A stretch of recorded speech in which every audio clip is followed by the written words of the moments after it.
अस्सलाम वालेकुम नाजरीन, आप देख रहे हैं न्यूज़ वाइज और मैं इफ्तिखार शराजी। नाजरीन, प्रोग्राम की मेज़बान आरफा नूर निजी मसरूफियात के बायस रुखसत पे हैं, लिहाजा इस प्रोग्राम की मेज़बानी मुझे करना पड़ रही है।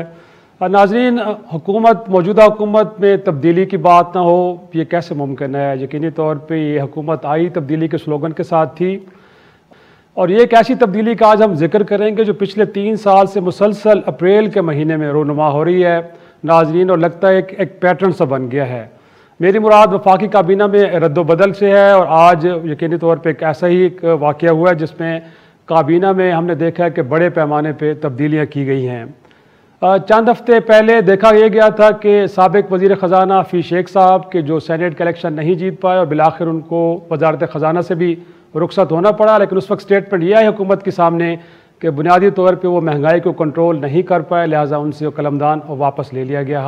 और उसके बाद हमने देखा कि काबीना के एक नौजवान रुकन हमाद अज़हर साहब को वजारत ख़जाना का ये कलमदान थमा दिया गया। और आज जो एक्सपेक्टेड था, काफ़ी दिनों से मीडिया में ख़बरें चल रही थी कि काबीना में तब्दीली हो रही है, आज तब्दीली हुई, लेकिन बड़ी हैरान कुन वो वज़ीर ख़जाना के जिसको सिर्फ 18 दिन पहले ये कलमदान मिला था, वो कलमदान उनसे वापस ले के अब शौकत तरीन साहब को दे दिया गया है कि जो पीपल्स पार्टी के दौर हुकूमत में 2008 में वज़ीर ख़जाना रहे हैं, उनको लाया जा रहा है। जबकि हमाद अज़हर साहब को जो सनत व पैदावार का उनके पास कलमदान था, वो भी अब उनके पास नहीं रहा, बल्कि उनको अब तवानाई का शोबा दे दिया गया है। इसी तरह उमर अयूब साहब जिनके पास तवानाई का शोबा था, अब उनको इकनॉमिक अफेयर डिवीज़न में भेज दिया गया है। और वफाकी वज़ीर साइंस और टेक्नोलॉजी कि जब ये काबीना बनी थी 2018 में, तो उनको वजारत इत्तलात और नशरियात का कलमदान दिया गया था। एक बार फिर फवाद चौधरी साहब वजारत इत्तलात और नशरियात के कलमदान के साथ काबीना के अंदर बैठेंगे। हुस्न बख्तियार साहब के जो प्लानिंग डिवीज़न से शुरू हुए थे, और उसके बाद इकनॉमिक अफेयर डिवीज़न, और उसके बाद अब देखा यह गया है कि उनको सनत व पैदावार का कलमदान सौंप दिया गया है। इसके साथ कुछ और तब्दीलियाँ भी हुई हैं, जिसमें शिबली फराज साहब हैं जिनके पास वजारत इत्तलात का कलमदान था, लेकिन अब वो साइंस और टेक्नोलॉजी के वफाकी वज़ीर होंगे।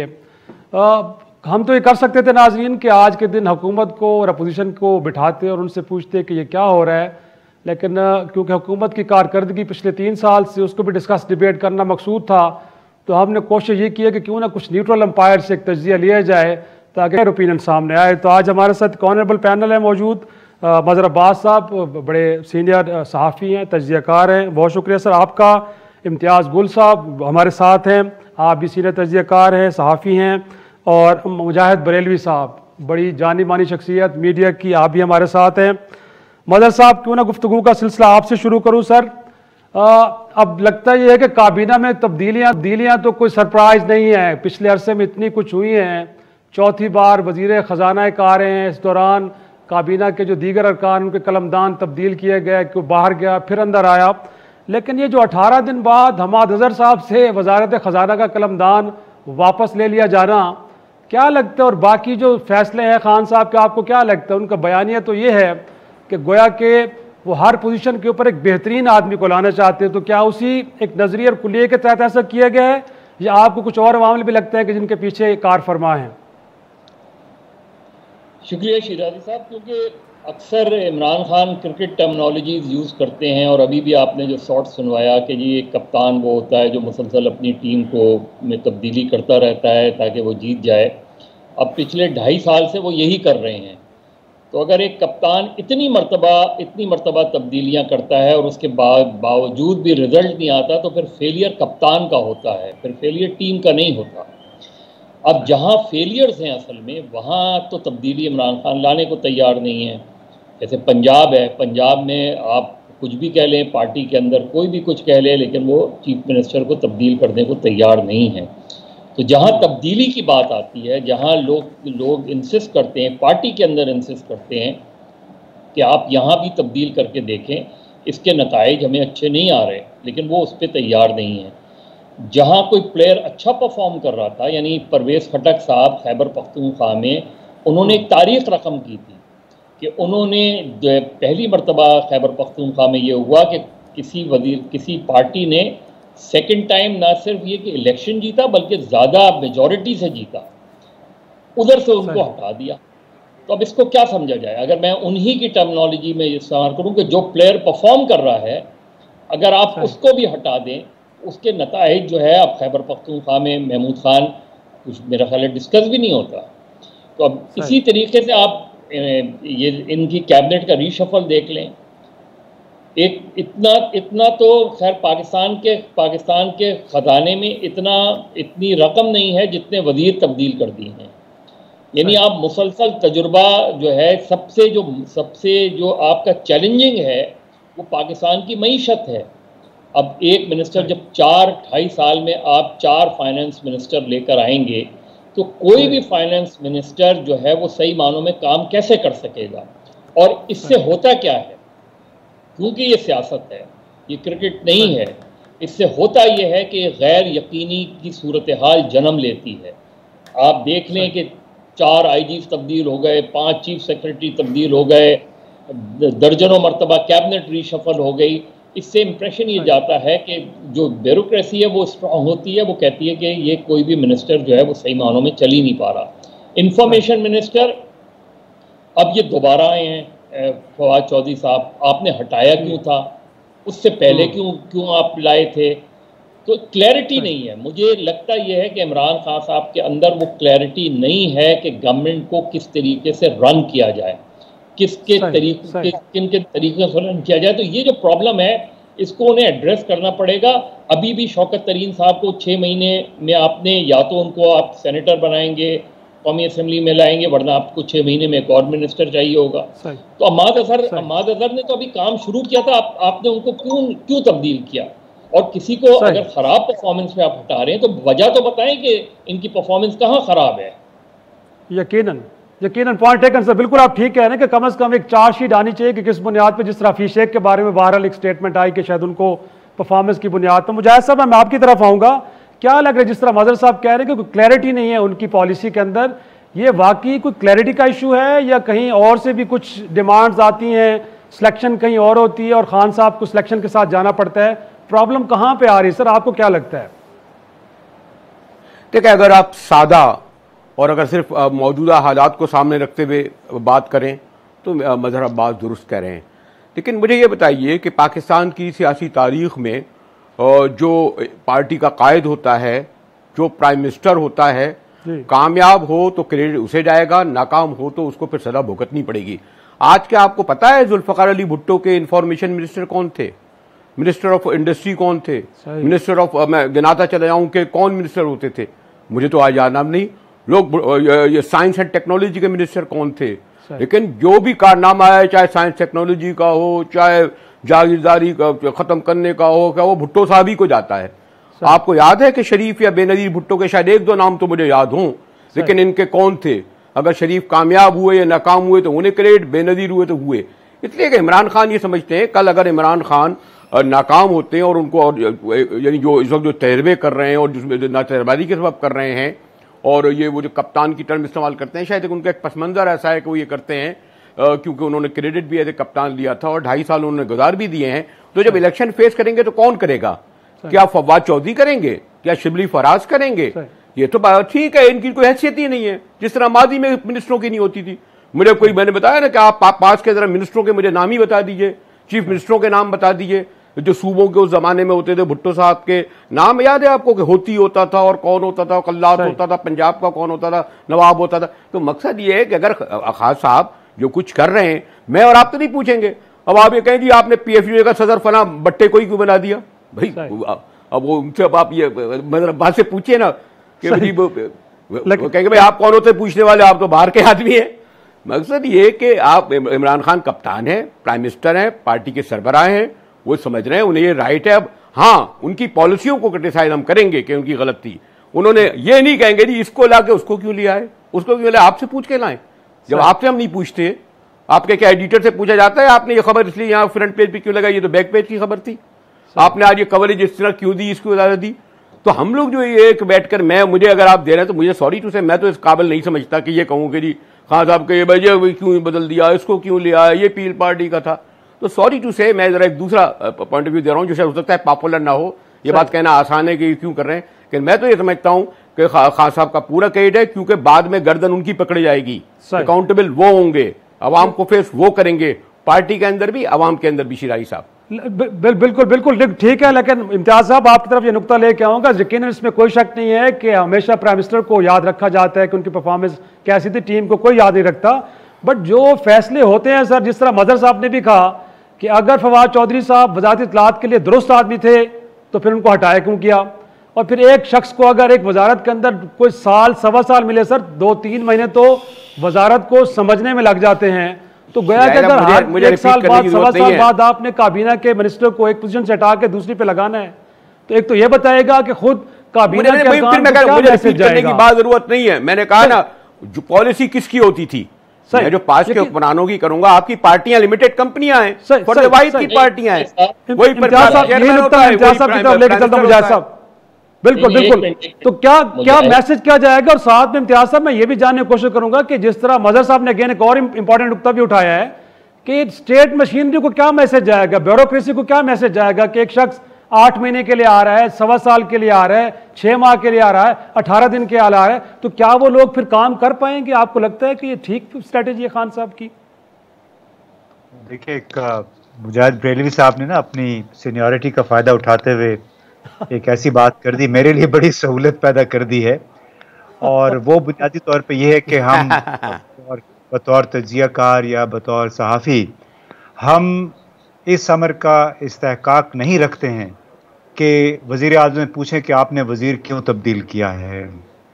वज़ीर आज़म बेशक उसके लिए क्रिकेट की टर्मिनोलॉजी इस्तेमाल करे, जो कि बिल्कुल गलत बात है मेरे अपने ख्याल में, इसलिए कि कभी ये नहीं होता कि आपका एक बॉलर अगर नाकाम होता है तो आप उसको 1 डाउन 2 डाउन बैट्समैन के तौर पे ले आएँ, या बैट्समैन नाकाम होता है तो उससे बॉलिंग कराना शुरू कर दें। तो इसलिए इस मामले में क्रिकेट की इस्तिलाह इस्तेमाल करना गलत है।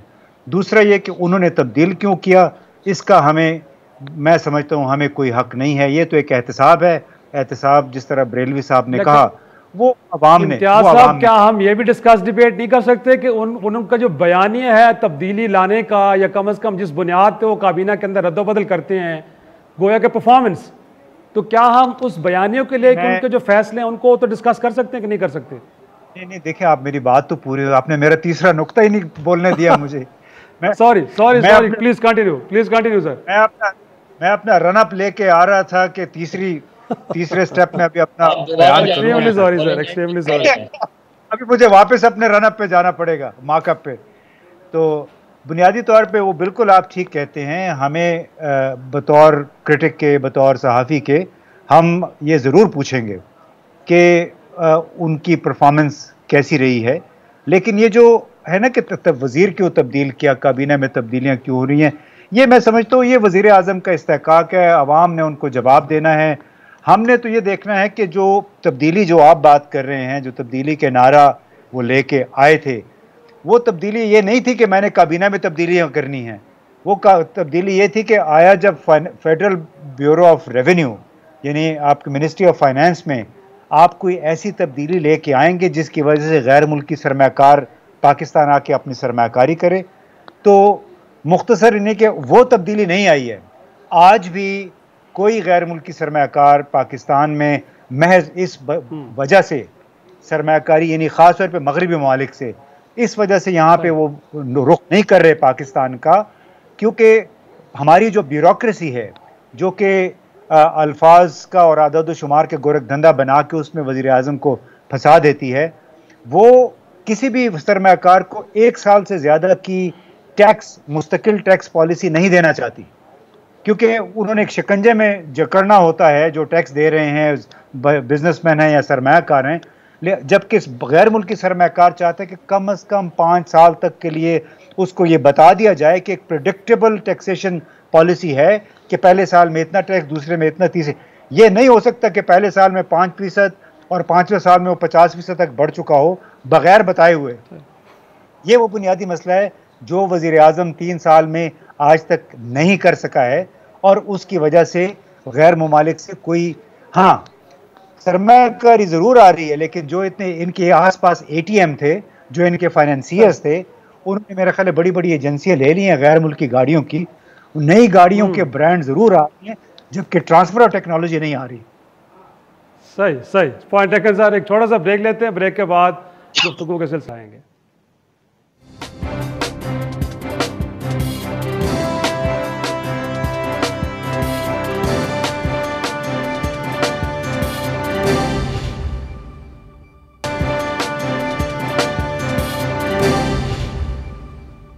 प्रोग्राम में एक बार फिर खुश आमदेद। मदर साहब आपकी तरफ आऊँगा। इम्तियाज़ साहब ने और बरेली साहब ने कहा कि ये प्राइम मिनिस्टर का इस्तेहकाक है, अपनी टीम के अंदर जब चाहें वो तब्दीली करें, जिसको चाहें जहाँ बिठा दें। लेकिन सर इतनी फ्रीक्वेंट तो नहीं होनी चाहिए ना। कहते अगर मैं गलत ना हूँ तो कहते सिकंदर मिर्ज़ा साहब अपने आखिरी दौरे हुकूमत में सुबह काबीना बनाते थे और शाम को काबीना तोड़ दिया करते थे। सर अगर इतनी फ्रीक्वेंट तब्दीलियाँ होगी तो उसका कितना फ़ायदा होगा और नुकसान कितना होगा? और साथ में बताइएगा ये सर कि गवर्नमेंट की पिछले पौने 3 साल की परफॉर्मेंस तो बहरहाल कुछ ज़्यादा मुतासर कुन नहीं है, अवाम में मकबूलियत का ग्राफ भी नीचे गया है। तो क्या लगता है इस तरह के जो इक़दाम हैं ये पब्लिक प्रेशर को अवॉइड करने के लिए किए जा रहे हैं या लगता है कि नहीं लोग ठीक काम नहीं कर रहे थे, उस बुनियाद पर उनको तब्दील किया गया है? देखिए, मुजाहिद से थोड़ी सी माजरत के साथ पहली चीज़ ये कि ये किसने कहा कि उनका इस्तेकाक नहीं है? ये उनका इस्तेकाक है और ये मेरा इस्तेकाक है, मैं उसको क्रिटिकली रिव्यू करूँ। यही हमारा काम है। और काम क्या है हमारा? यही तो हमारा काम है कि हम उसे देखें कि आप ये जो कर रहे हैं, मैं ये नहीं कह रहा कि उन्हें ये हक नहीं पहुँचता, उनका पूरा राइट है, वो जिसको जहाँ रखना चाहें। लेकिन फिर ये मेरा राइट है कि मैं उसे देखूं कि वो सही चॉइस है या नहीं है, उसको क्रिटिकली रिव्यू करूं। आप ये रिव्यू नहीं करेंगे कि पिछले 2.5 साल में 4 मिनिस्टर और फाइनेंस जो तब्दील किए, तो फिर आप ये कैसे क्लेम कर रहे हैं कि आपकी माशी सूरत हाल बड़ी बेहतर है? अगर बेहतर है तो फिर इतनी तब्दीलियां क्यों? ये सवाल करना मेरा हक है। अगर बेहतर है तो, और अगर पिछली गवर्नमेंट्स जो थी वो ख़राब थी, तो उन्हीं के फाइनेंस मिनिस्टर्स को लाके आज आपने अपना वही फाइनेंस मिनिस्टर लगा दिया। इससे पहले वाले भी वही फाइनेंस मिनिस्टर थे। इंफॉर्मेशन मिनिस्टर में आप बार बार तब्दीली कर रहे हैं। तो जब आप ये देखते हैं तो मैं ये तो कहूँगा, ये सवाल तो करूँगा कि भाई ऐसी क्या शिबली फराज साहब की परफॉर्मेंस ख़राब थी? और अगर ख़राब थी तो साइंस और टेक्नोलॉजी में उनकी परफॉर्मेंस कैसे अच्छी हो सकती है? क्या फवाद चौधरी की परफॉर्मेंस ख़राब थी? अगर ख़राब थी तो उन्हें फिर साइंस और टेक्नोलॉजी में क्यों लाया गया और फिर वापस वज़ीर इत्तलात क्यों बना दिया गया? अगर अम्माद अजहर ने तो अभी अपनी इनिंग शुरू ही की थी कि आपने उनको हटा दिया। तो ये इसको एनालाइज करना ही तो मेरा काम है, इसी को देखना। और यही तो नज़र आता है कि एक कन्फ्यूजन है गवर्नमेंट के अंदर। गवर्नमेंट प्राइवेट लिमिटेड कंपनी नहीं है। गवर्नमेंट जो है वो पब्लिक को जवाबदेह होती है, और पब्लिक, क्योंकि वो पब्लिक रिप्रेजेंटेटिव होते हैं, उनका काम तो मैं तो इस चीज़ को देखूंगा। मेरा और काम ही क्या है? मैं इसी चीज़ को तो देखूंगा कि आपके अंदर जो है वो क्लैरिटी नहीं नज़र आ रही। आप बार बार तब्दील कर रहे हैं, आईजीज तब्दील हो रहे हैं, चीफ सेक्रेटरीज तब्दील हो रहे हैं, तो कहीं तो there is something wrong somewhere. वरना अगर चीज़ें बहुत स्मूथली जा रही होती तो आप ये चेंजेस क्यों करते? तो ये जो चीज़ें हैं, ये बाकी उनका राइट है, जाहिर है। वो आप रोज़ तब्दील कर दें कैबिनेट को, आपका इस्तेकाक है। You are the prime minister, you are the chief executive. लेकिन आपसे सवाल करना ये मेरा राइट है। सही, दुरुस्त पॉइंट टेकन सर। मुजाहिद साहब, क्या लगता है आपको, अगर मान भी लिया जाए यकीनन ठीक है वो कर रहे हैं और उनका इरादा भी ये होगा कि परफॉर्मेंस बेहतर हो और पब्लिक एंड के ऊपर हुकूमत डिलीवर कर पाए, लेकिन ये बड़ी अजीब सी बात नज़र आती है कि खुद पार्टी के अंदर से कुछ दबी वॉइसेस नज़र आती हैं, वो अब्दुल रज़ाक दाऊद साहब हों या 12 करोड़ के सूबे के चीफ मिनिस्टर उस्मान बुज़दार साहब हों। तो खान साहब की ये कोई रविश समझ नहीं आ रही कि जिस पे आज़ाद तज्जियाकार उनकी परफॉर्मेंस को लेकर अगर क्रिटिसाइज़ करें कि बेहतर नहीं जा रहे, उनको तब्दील करना चाहिए, या पार्टी के अंदर से भी उन लोगों के खिलाफ वॉइसेस आएँ, तो वहाँ पे तो खान साहब बड़े डिटरमेंट है कि नहीं उनको तब्दील नहीं करना, बट बाकी लोगों को शफल करते रहते हो। तो ये कोई सोच, क्या किस तरह की सोच है सर? आप खान साहब को कैसे रीड करते हैं? अच्छा, एक तो मैं भी मदर अब्बास से माजरत के साथ ही ये कह देता हूँ कि चले आपका अगर ये हक है तो क्या ये ज़रूरी है कि आपका जो क्रिटिकल व्यू है एज फतवा के मैं तस्लीम कर लूँ? और आप अपनी राय को आज़ादाना समझते हैं और मेरी राय को जानिबदाराना समझते हैं। आप जिस तरह अगर आप अगर समझते हैं कि आपका ये हक है कि आप क्रिटिकल व्यू रखें, नहीं तो मैं भी यही कह रहा हूं कि आपने अगर मैंने ये कहा कि ये प्राइम मिनिस्टर का इस्तेमाल, ये भी तो मेरा व्यू है। और आप कैसे समझते हैं कि पाकिस्तान में क्या जो दूसरा और बल्कि तीसरा जिस इदारे ने सबसे बड़ा नुकसान पहुंचाया है वो तो मीडिया है। वो तो अब वो अपने को गैर जानिबदार कहते हैं और हमें पता है ये किस तरीके क्या उनकी गैर जानिबदारी होती है। हमारे बहुत सारे एंकरों के मीडिया ग्रुप थी, वो तो पूरे पार्टियां बन गए। वो तो नहीं, मैं बात सुनिए ना, देखिए मैंने आपकी बात सुनिए। अब यही आपसे कह रहा हूं कि आपका पॉइंट ऑफ व्यू, पहले भी मैंने कहा आपका पॉइंट ऑफ व्यू हो सकता है, लेकिन मेरा ये है कि ये प्राइम मिनिस्टर का इस्तेमाल है, क्योंकि हमें रहमान बाद में प्राइम मिनिस्टर को पकड़ना है, बाद में हमें इस पार्टी से हिसाब किताब लेना है जब ये इनका इख्तिताम पहुंचेगा। अभी तो ये 2.5 साल में जो, और यकीनन इससे जो उनकी माशी पॉलिसियां हैं या सियासी पॉलिसियां हैं जो कुछ हैं वो जितना नुकसान पहुंचा रही हैं वो उनके सामने भी आ रहा है। लेकिन मेरी पे जुज़वी तौर पर जो मेरे इम्तियाज़ साहब बड़े सीनियर तजिया निगार वो हैं, लेकिन मैं ये हम तजिया निगार समझते हैं कि हमारी तो अदालना राय है और हम डिक्टेट करेंगे क्या। हमारे यहाँ एक ज़माने में कुछ एक हेलीकॉप्टर जर्नलिस्ट आपके इस्लामाबाद में पैदा हो गया था, वो तय करता था कि नहीं प्राइम मिनिस्टर क्या करे, सदर क्या करे, हमारी नहीं सुनता। वो इस हद तक खुदसर और सरकश हो गए थे। कुछ हमारे जिस तरह जज सरकश और सरकश हो गए थे, वो आज वो जो वकला की जो सरकशों की तहरीक चली थी चौधरी कोर्टों की, और उस वक्त के जो वकला बारों और बेंचों की, आज आप पूरी कौम भुगत रही है उनकी। समझते थे ये तय करेंगे। तो ये इसी तरीके से हमारा मीडिया में भी एक समझता है कि हम तय करेंगे, हम बताएंगे, हमारी सुने। तो ये आप कैसे मान लेंगे आपकी राय आजादाना है और नहीं है। गुफ्तगू किसी और तरफ चल पड़ी, लेकिन हम ये कह रहे हैं कि खुद पीटीआई के अंदर बहुत सारे लोग हैं कि उस्मान बुज़दार साहब की अंदर अच्छी बात है, ये तो बहुत अच्छी बात है कि अव्वल तो मैं मानते ही नहीं हो कि पार्टियों के अंदर कोई होता है, ये तो होता ही नहीं है, हमारे कल्चर नहीं है, बेचारा वो तो बाहर हो जाता है। हमारी पार्टी में डेमोक्रेटिक अगर कल्चर होता तो आज पार्टियों का ये हशर ना होता, न पीपल्स पार्टी का ये हशर होता, न शरीफ पार्टी का ये हशर होता। खास आप कहाँ बर्दाश्त करते हैं किसी को, वो तो अपने जो बनी गाला में फैसले करते हैं वही सबको मानने पड़ते हैं। जहांगीर तरीन जो कुछ भी करें, अभी तक पार्टी तो उन्होंने छोड़ी नहीं है। तो मकसद ये कि ये मैं आपको जो मैं कहना ये चाह रहा हूं कि जनाब ये पार्टियां और ये हमारे prime minister one man party one man show है। ये बाकी मतलब मोरे हो रहे हैं, वो जमाना चला गया, वो फिर बेचारे जेल चले जाते थे, मेराज मोहम्मद खान, जे रहीम, मुबशिर हसन वगैरह वाले, उस तरह की वो ब्रीड खत्म हो चुकी है अब वो पाकिस्तान की पॉलिटिक्स में। ये मेरे सिर्फ कहने का मकसद था। छोटा सा ब्रेक लेते मुझे, छोटा सा ब्रेक ब्रेक के लिए मुझे कहा है, बाद डिस्कशन करो कुछ इस तरह करते हैं कि तब्दीली आवाम के लिए कितनी सूदमंद साबित होगी। छोटी ब्रेक के बाद मैं इम्तियाज साहब की तरफ चलूंगा और गुफ्तगू को आगे बढ़ाएंगे।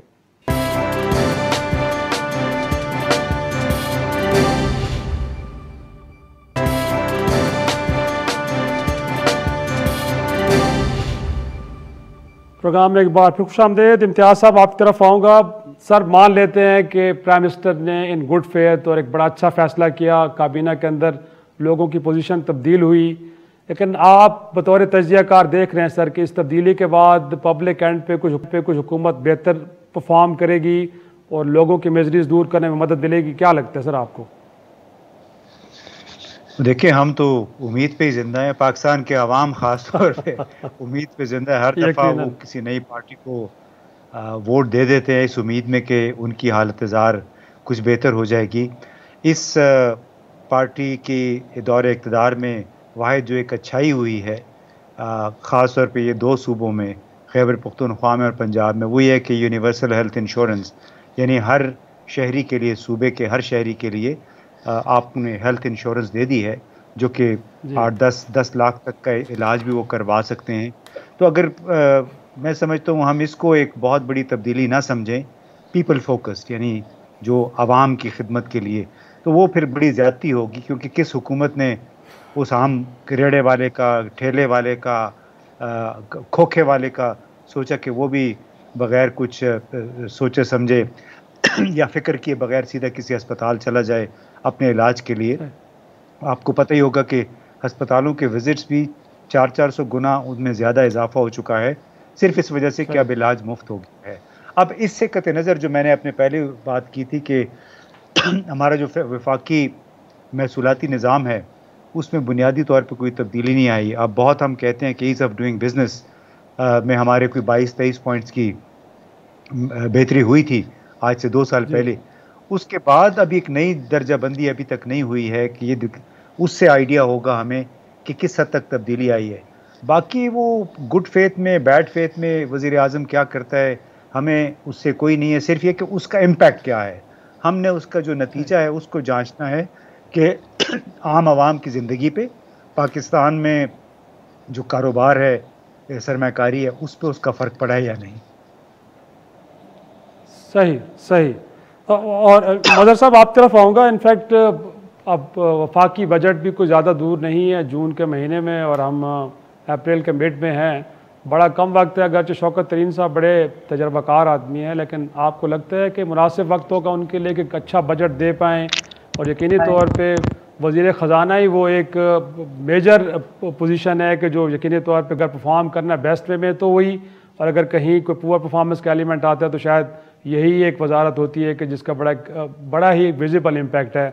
तो क्या लगता है कि इतना लेट जाके डिसीजन लेना, ये डिसीजन बहुत पहले भी लिया जा सकता था? देखिए, पहली चीज़ तो ये कि शौकत तरीन साहब ने जब पहली मरतबा उनकी वजारत के हवाले से खबर आई थी तो उन्होंने ख़ुद क्या पोजीशन ली थी और उन्होंने कितना क्रिटिकल रिव्यू पेश किया था इस गवर्नमेंट का। दूसरी बात ये कि शौकत तरीन साहब पे अभी भी नैब की एक इंक्वायरी हो रही है और उन्होंने ये कहा था कि जब तक ये चीज़ नहीं होगी मैं नहीं लूँगा पोजीशन। तो ऐसी क्या बात हुई है कि वो तो इंक्वायरी तो अपनी जगह मौजूद है नैब की उसका, तो फिर क्या वो उससे बरी ज़िम्मा हो गए हैं या उनको ये यकीन दिला दिया गया है कि वो चीज़ आगे नहीं बढ़ेगी? क्योंकि अगर आप नैब की नज़र में अभी भी आप सस्पेक्ट हैं तो फिर एक सस्पेक्ट जो है वो मिनिस्टर ऑफ फाइनेंस वो होगा। वो खुद, मैं उन्हीं की बात कर रहा हूँ कि वो खुद ये कहते थे कि मैं जब तक इससे क्लियर नहीं दूंगा I will not take this position. This is exactly what he said. अब वो बजट कैसा पेश करते हैं, बजट तो पेश कर देंगे, लेकिन जो इस वक्त सबसे बड़ा क्राइसिस है वो एनर्जी का है। इस वक्त जो चीज़ें लोगों के लिए, एक आम आदमी को जो मुतासिर कर सकती है वो जाहिर है बिजली की कीमतें अगर इस साल और बढ़ती हैं तो उसका ट्रिकल डाउन इफेक्ट सब जगह आएगा।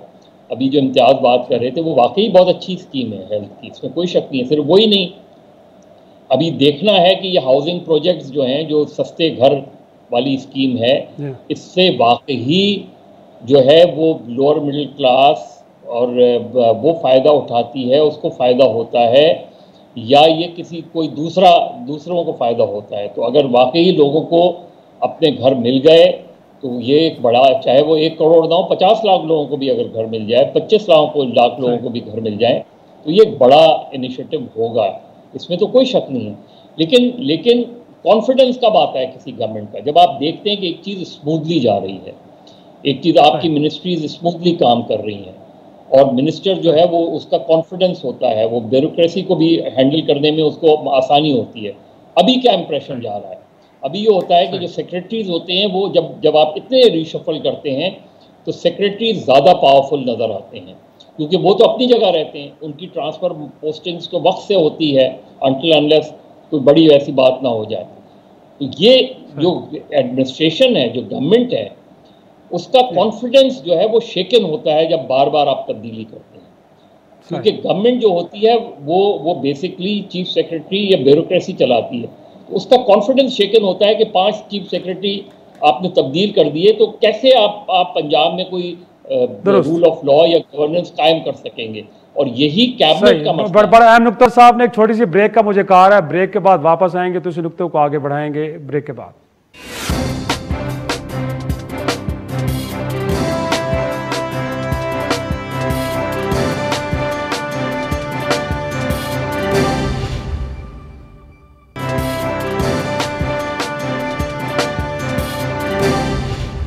प्रोग्राम में एक बार फिर खुश आमदेद। मुजाहिद साहब आपकी तरफ आऊँगा। सर, अब कुछ थोड़ी सी वे फॉरवर्ड की बात भी कर लेते हैं। हुकूमत की परफॉर्मेंस अपनी जगह पे, लेकिन पार्लिमान की कारकर्दगी के हवाले से बड़े सवाल उठते हैं। फिर इलेक्शन कमीशन या नैब का इदारा हो, तो सर वे फॉरवर्ड क्या लगता है आपको? काबीना में तब्दीलियाँ तो हो गई, उम्मीद करते हैं कुछ अच्छा ही होगा, बट ओवरऑल पार्लिमान की कारकर्दगी को बेहतर करने के लिए और कुछ जो डिस्प्यूटेड एरियाज़ हैं उनको एड्रेस करने के लिए वे फॉरवर्ड क्या लगता है आपको? मुझे एक लगता है हालिबन 1-1.5 मिनट तो मेरे पास है, मुझे क्योंकि आपकी जगह जहाँ मैं भी बैठा रहा हूँ। सिर्फ मैं क्विक ये कहूँगा कि बदकिस्मती से जो पाकिस्तान के जो इदारे हैं, इंस्टीट्यूशन हैं, वो बनते ही नहीं है कि हम उनकी कारकर्दगी देखें। यहाँ तो फर्द या अफराद की कोई कारकर्दगी होती है। ये जो आप गुफ्तगू कर रहे थे ना, जितने भी जो मिनिस्टर्स हमारे होते हैं ये पॉलिटिकल अपॉइंटीज होते हैं, काम तो उनके सेक्रेटरी कर रहे होते हैं। क्या वो हमारे मेरे तो खैर उस्ताद हैं, चाहे वाजिद शम्सुल हसन हो या शहरी रहमान हो या सैयद आबदा हुसैन हो, ये सफ़ीर कोई मेरिट पे लगाई गई थी, पॉलिटिकल अपॉइंटीज होते हैं। तो इन इदारों को भी इतना सियासी बना दिया गया है हमारी इन पॉलिटिकल पार्टीज़ ने। और कौन सा इवन ये कि जुडिशरी तक को तो नहीं बख्शा गया, उस तक को भी यहाँ इस्तेमाल किया जाता है। तो ये जो हम कहते हैं, जो इसीलिए मैं आपसे जो पहले बात कह रहा था कि यहाँ जो है ये हुकूमतें हों, पार्टियाँ हों या अनान हुकूमत है, वो बदकिस्मती से फ़र्द वाहिद चलाता है, वही सब मालिक को मुख्तार होता है। और जब जाता है तो हमने देखा किस ख्वारी से जाता है, किस तरीके से पड़ा होता है। तो ये जो हमारे यहाँ पिछले चाहे पीस पार्टी हो, नून लीग हो और अब खान साहब, मौका सबको मिलता है, लेकिन ये इदारे नहीं बनाते। इलेक्शन कमीशन हो, पार्लियामेंट हो, इवन जुडिशरी हो या नैब हो या खुद उनके जो अपने अवान सदर या प्राइम मिनिस्टर हाउस हो। तो क्या इम्तियाज साहब आपको भी यही लगता है क्या ऐसे कंप्रोमाइज़ में चले जाते हैं? बड़ी क्लैरिटी के साथ आते हैं हुक्मरान इक़्तिदार में, लेकिन फिर अगेन वो चीज़ें एड्रेस नहीं कर पाते कि जो वाकई कोर इशूज़ हैं उनको एड्रेस करेंगे तो तब जाके सिस्टम ठीक हो पाएगा। देखिए, बुनियादी तौर पे आपके मुख्तसरुल मायात जो मकासद होते हैं, अहदाफ होते हैं, वो है कि जी आपको अगले इलेक्शन में जाना है, और उसका फ़ायदा उठाते हुए आपके एडवाइज़र्स जितने होते हैं, ख़ास तौर पे अफसरशाही जो है वो हर वज़ीर को, वज़ीर आज़म को इस चक्कर में फंसा देती है कि जी ये इस किस्म के इक़दामात आप ना करें जिससे आपका वोट बैंक ख़राब हो। तीसरा, इस मुल्क में जो सबसे बड़ी इस वक्त मैं समझता हूँ ख़राबी की जड़ है, जिसकी वजह से ना ब्यूरोक्रेसी काम कर रही है, ना कारोबारी हजरात आज़ाद महसूस कर रहे हैं, वो है नैब। नैब के दायरा कार को महदूद करना होगा, उसको अपना सोच विचार के साथ अपने ऐसे केसेस, वाटर टाइट केसेस बनाने होंगे जिससे एक तरफ वो कन्विक्शन लोगों पे जुर्म साबित कर सके, और दूसरी तरफ ब्यूरोक्रेसी के अंदर ख़ास तौर पे जो ईमानदार लोग हैं, अफसरान हैं, वो ख़ुद को आज़ाद महसूस करें फैसले करने में। फैसला साजी नहीं हो पा रही है इस डर से कि कहीं कल को मुझे नैब न पकड़ ले। तो एक बहुत बड़ा खौफ है जो कि इनके सर से हटाना होगा। सही दुरुस्त। लेकिन मदर साहब आपको क्या लगता है, इमरान खान साहब के बारे में तो कहते हैं कि वो बड़े डिफरेंट सियासतदान हैं, लेकिन वो भी इंतखाबी सियासत को लेकर चल रहे हैं, उसी बुनियाद पे फैसले हो रहे हैं, और जो काबीना में तब्दीलियाँ हो या कुछ और फैसले, क्या लगता है सर आपको? जी, वो मेरा ख्याल है स्टेटस को और एंटी स्टेटस को के दरमियान खड़े हैं। वो चाहते हैं, उन्होंने शुरुआत एंटी स्टेटस को पोजीशन लेकर की थी, लेकिन फिर स्टेटस को के साथ वो चलने लगे। जाहिर है जब इलेक्टेबल्स के साथ आप जाएंगे तो फिर स्टेटस को की ही पॉलिटिक्स करेंगे। लेकिन वे फॉरवर्ड जो है वो बड़ी बुनियादी चीज़ें, जैसे इम्तियाज़ साहब ने बात की नैब रिफॉर्म्स की। नैब में इस वक्त जो सबसे बड़ी रिफॉर्म की ज़रूरत है कि चेयरमैन नैब के अलावा किसी के पास कोई पावर ही नहीं है, वन मैन शो है नैब। वही एक आदमी को, जो गवर्नमेंट्स होती हैं वो उसको कॉम्प्रोमाइज़ कर लेती हैं, उसके साथ मामला तय हो जाते हैं, उसके बाद आप नैब को चलाते रहें। बाकी तो डेलीगेशन ऑफ पावर नैब में है ही नहीं। ग्रेड 21 के आदमी को भी चेयरमैन नैब डायरेक्टली अपॉइंट करता है। तो नैब में बड़ी बेसिक रिफॉर्म्स की ज़रूरत है ताकि अक्रॉस द बोर्ड अकाउंटेबिलिटी का कुछ फ्रेमवर्क सामने नज़र आए। दूसरी बात, इलेक्टोरल रिफॉर्म। इलेक्टोरल रिफॉर्म्स में पॉलिटिकल पार्टीज एक्ट में भी रिफॉर्म्स की ज़रूरत है कि पॉलिटिकल पार्टीज किस तरह डेमोक्रेटाइज हों। इलेक्टोरल रिफॉर्म में बड़ी बेसिक चीज़ की ज़रूरत है कि इलेक्शन कमीशन सिर्फ एम्पावर नहीं हो, उसके पास वो रिसोर्सेज और मैन पावर भी हो, वरना तो सारा एडमिनिस्ट्रेशन पे डिपेंड करता है, करने यकीनी तौर पे बड़े दो अहम एरियाज का आपने पॉइंट आउट किया। प्रोग्राम का वक्त ख़त्म हो रहा है, दोनों का शुक्रिया, इजाज़त दीजिए नाज़रीन, खुदा हाफिज़।